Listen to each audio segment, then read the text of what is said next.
আহা, আজ তো শুক্রবার, সপ্তাহের সেরা দিন। ফুলকপি, আমার পাঞ্জাবিটা রেডি করো, আজ অনেক আমল করতে হবে।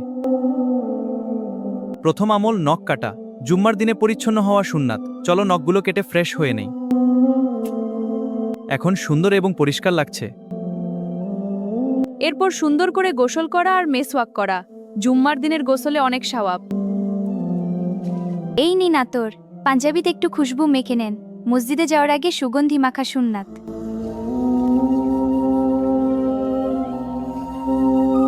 জুম্মার দিনের অন্যতম সেরা আমল সূরা কাহাফ তিলাওয়াত করা। এতে সারা সপ্তাহ নূরের আলোয় ভরে যায়।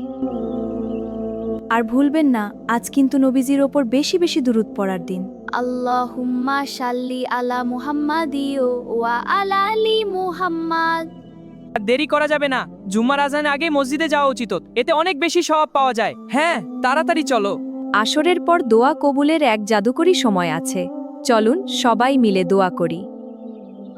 বন্ধুরা, এই সওয়াবের কথাগুলো শেয়ার করে আপনার বন্ধুদেরও মনে করিয়ে দিন। এতে আপনিও সওয়াব পাবেন।